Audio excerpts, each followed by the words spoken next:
You know, I've been sitting here for about 30 minutes now trying to come up with an intro for Wukong that doesn't sound dirty, and I've just come to the conclusion that it's not going to happen because, look at him! It's a monkey man that swings around his mighty staff, and the staff gets bigger every time he swings it around. Just no.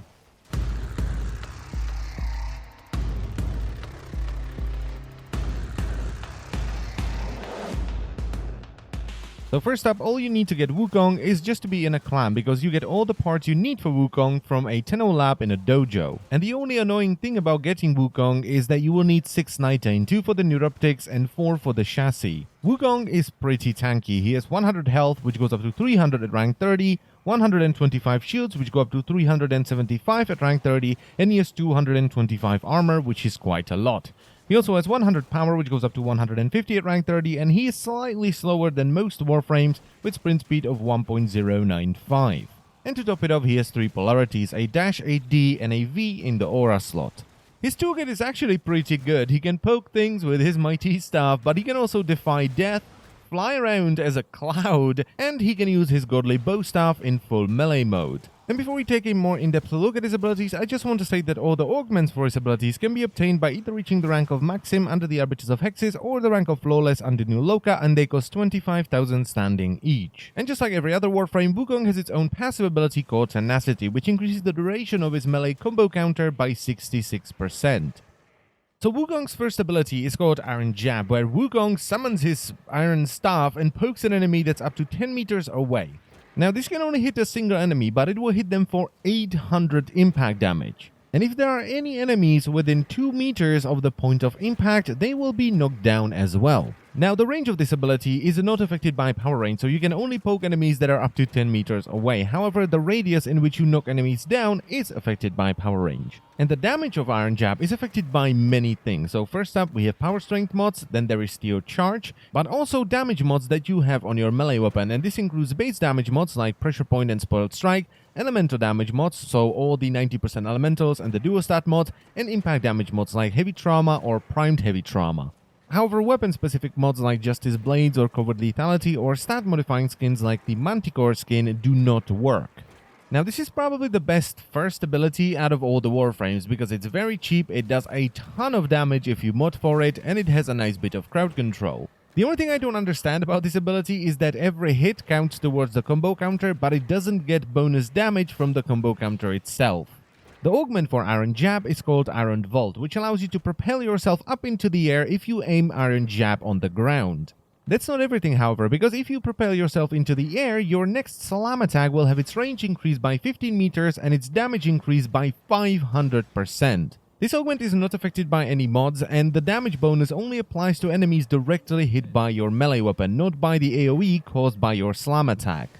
Wukong's second ability is called Defy and allows him to defy death, because if you have this ability active and you take lethal damage that would otherwise kill you, it will heal you up to 75% of your maximum health and make you invulnerable for 5 seconds. Now Defy is a toggle ability and will drain 5 energy every second while it's active.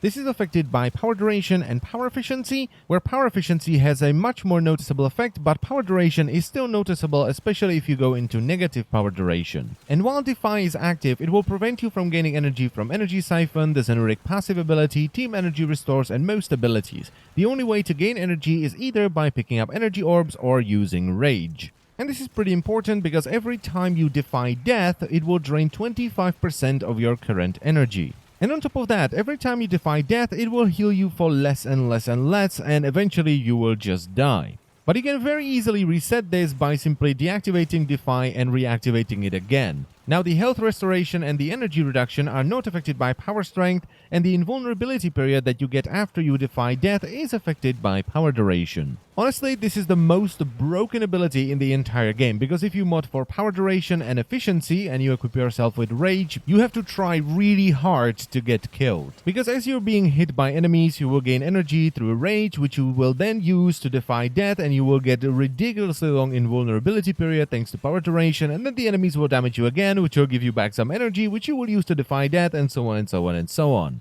So as you can see on the screen right now, I can simply meditate in front of butchers and bombards and heavy gunners in the last branch in the void, so the enemies are doing 300% extra damage, and it took them like 5 minutes to kill me while I was AFK.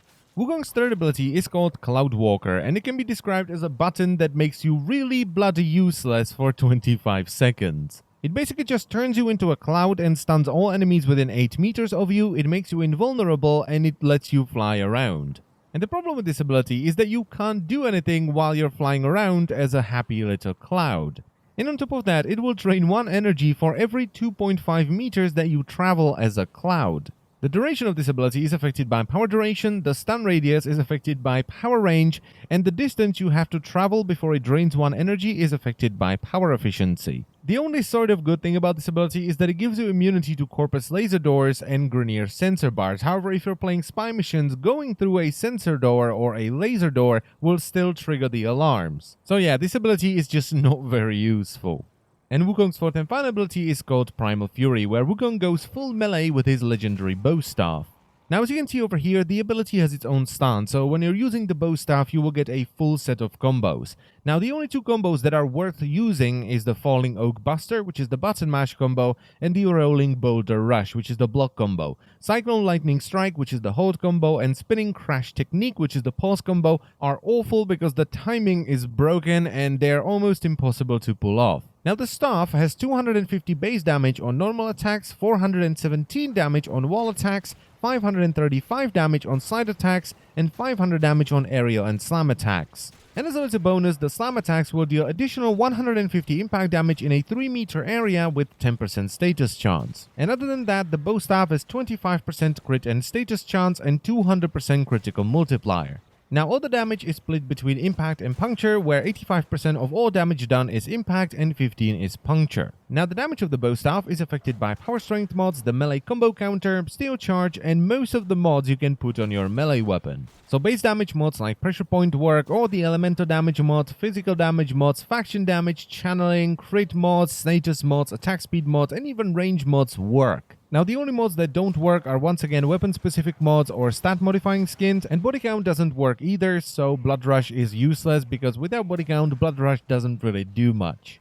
Now, every time you hit an enemy with the bow staff, it will increase its range by 20%, which caps out at 200%. And the amount of range you get with each hit is affected by power range, so the more power range you have, the faster it's gonna grow, but the maximum cap of 200% bonus range is not affected by it, so power range is kind of useless. Now, this ability has an activation cost which is affected by power efficiency, and it also drains 3 energy every second while it's active, and this is affected by both power efficiency and power duration, where once again, power efficiency has a much more noticeable effect, but power duration is still noticeable, especially if you go into negative power duration. And while Primal Fury prevents you from using other weapons, it does not prevent you from using other abilities. The augment for Primal Fury is called Primal Rage, where every time you kill an enemy with the bow staff, it will increase your critical chance by 10% and it will slowly decay by 1% every second. Now, this stacks all the way up to 100% bonus critical chance, but this only applies to the bow staff. It does not take into account the mods you have on your melee weapon, so at maximum stack, this is going to give you 25% raw critical chance on the bow staff.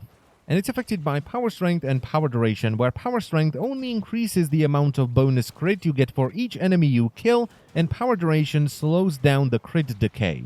Now, Wukong was another one of those Warframes that I never really enjoyed, because I got him, I played with him for a bit, I did a build for him, and honestly I felt that he was kinda meh, but after giving him another shot for the Warframe review, I actually really like Wukong. And I know it's just a joke at this point, but I would recommend Wukong. He's not too hard to get. I mean, you only need 619, that's basically it. You have to be in a clan and you need 619. And for that, you're gonna get probably the tankiest Warframe in the entire game. I mean, if you build him right, he's pretty much immortal. He can do a lot of damage with his bow staff, and he has a nice bit of crowd control with Iron Jab. And I guess if you like flying around as a happy little cloud, he has that as well. So all I need right now is a new skin for Wukong that gets rid of the bloody clown shoes, because oh my god, do they look ridiculous. Now, before I end the video, I just want to say something because people keep asking about this. The next Warframe review is going to be Zephyr, yes. Then we have Hydroid, and finally Nyx. But of course, if DE decides to release another Warframe or rework an already existing Warframe, that will take priority. And that's pretty much it for the video, so I thank you very much for watching as always, and I will see you next time. Bye bye.